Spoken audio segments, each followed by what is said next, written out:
Hello guys, welcome back.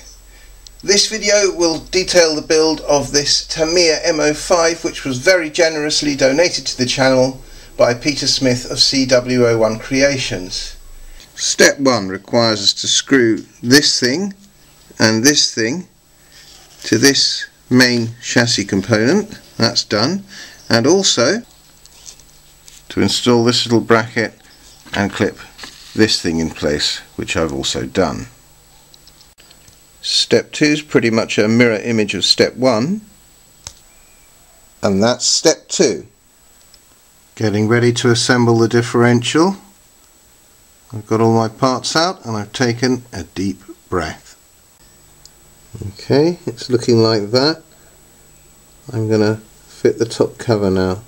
Now if I roll these pliers towards me, that should spin away from me. Good, that all feels smooth and free. Step 4 was nice and relaxing. On to step 5. Step 5 is not relaxing. It's building the gearbox and installing it into one half of the chassis. Step 5 is complete. Time to turn over the page and have a look at step 6. Rather than use the plain bushes specified here, I've used tiny bearings, and as you can see I'm using bearings here as well. It's time to unite the two halves of the chassis. I've got all the various screws already sorted out. Now that step 6 is complete, it's time to add the front suspension arms and the differential output cups. By the end of step 9, the front suspension's mounted. I've installed the steering linkage, so the next thing to do is to put the pinion on the motor. So what I have here is the silver can motor and the 20-tooth pinion. With the pinion installed, I was able to fit the motor, which means we can go for a simple little test. Good. Next, it's the shock absorbers. The design of these shock absorbers has been specifically tailored by Tamiya to provide the bouncy ride for which the Citroën 2CV is famed. The front shock absorbers are mounted, and so is this bumper bar thing. So it's time to move on to the next step, step 15. With this lot assembled, it's time to stick it on the chassis, and that's the rear end fitted. With that rear axle in place, I think I've earned a brief break, so let's just check out the CR12.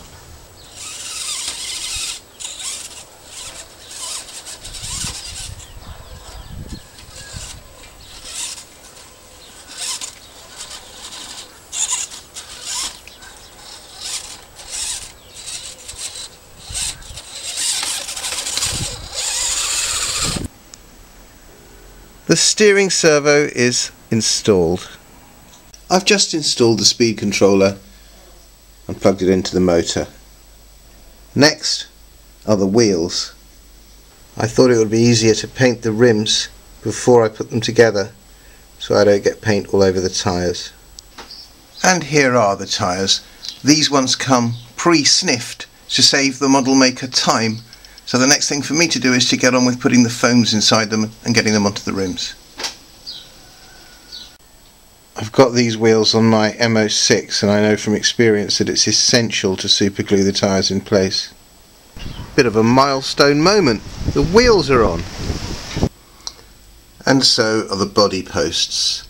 The only thing left now is the radio, and then it's time to move on to the body. At last I've installed the radio, which means that this build is complete. Let's just check the steering. Reverse. Forwards. Okay, it's time to move on to the body.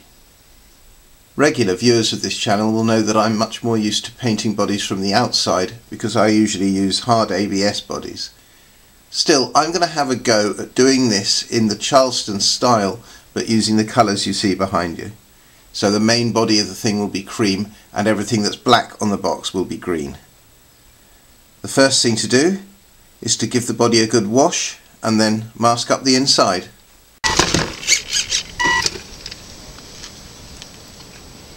I've masked the body all over except for the bits that are going to be green. I might well end up painting the body again from the outside because I don't really like deep glossy shine. It doesn't really suit the style of this channel.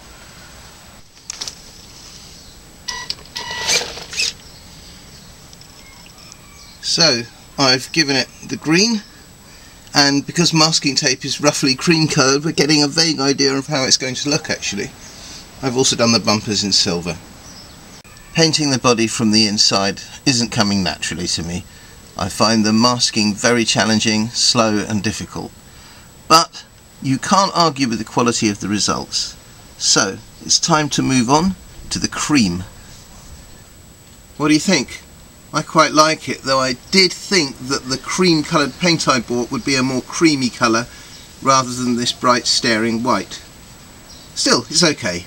I don't know if you can see this, but I've masked up a sort of Charleston style paint job onto the thing.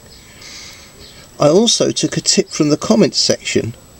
Peter Smith from CW01 Creations, the very man who gave me this car, suggested the paint scheme. He said, why not do it in lime green and white, like a deck chair? Now, though this isn't lime green, deck chairs are stripy. Check out what I'm doing with the roof. I've never seen anyone do this to one of these Tamiya 2CVs, but I'm going for a stripy green and white roof. Wish me luck.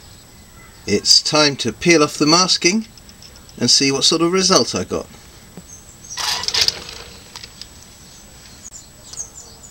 I hope you agree that it was wise not to go box art. Rather than do box art, I wanted to make it look as though somebody had decided that he wanted a Charleston, so he painted his 2CV to look like a Charleston. I removed the interior window masks and then remembered that I had intended to give it a coat of black paint on the inside to stop light shining through it. But still, it's too late now. I've scrunched them up and thrown them in the bin. Because the roof is supposedly made of cloth, it can't be glossy. So the instructions say to mask off the whole of the body and give it a quick squirt with matte clear lacquer. I'm quite new to the world of clear Lexan bodies, but I'm told that this technique of having just the bit that you want poking through a hole in a sheet is the orthodox way to do it. I sprayed it with this stuff. It does say that it's matte, but I used it to spray this knife, and as you can see, that's not really matte, so we'll see how it comes out.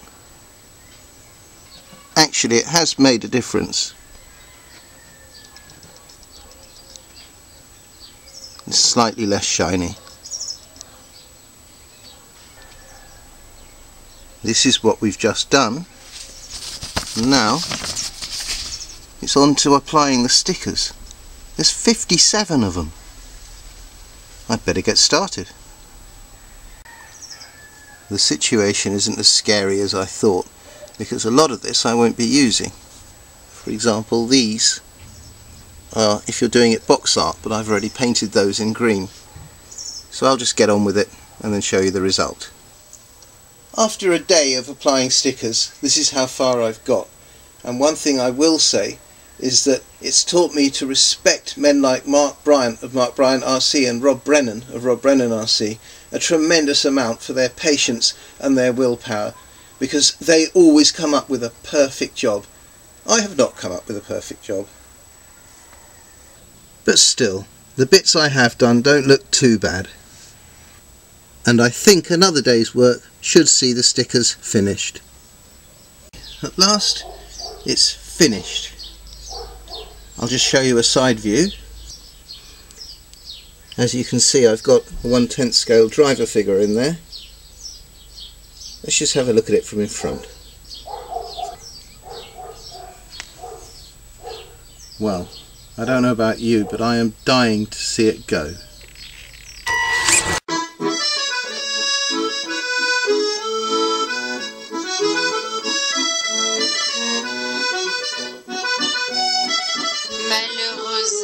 Je ne pense pas qu'il y ait de la place pour faire ça dans cette voiture.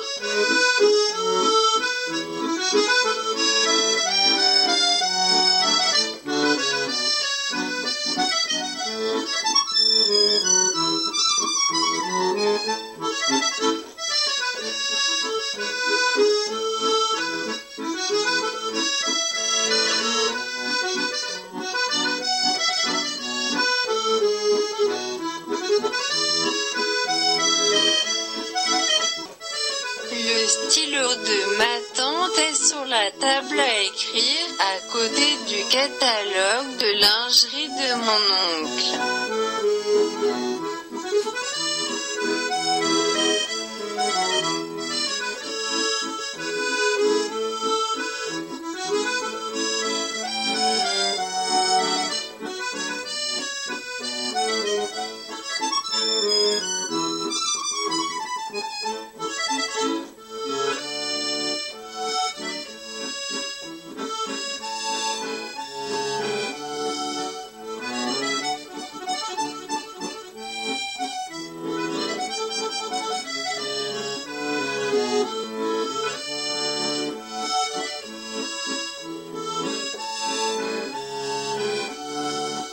Ce n'est pas un parapluie, c'est le système de changement de vitesse.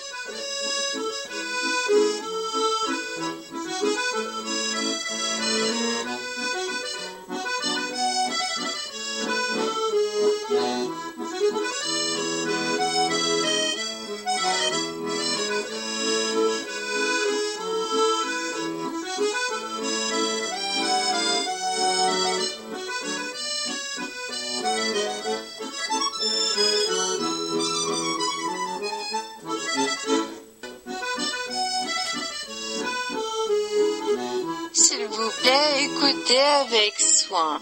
Si tu veux coucher avec moi ce soir, tu dois m'aider à réparer ma mitrailleuse.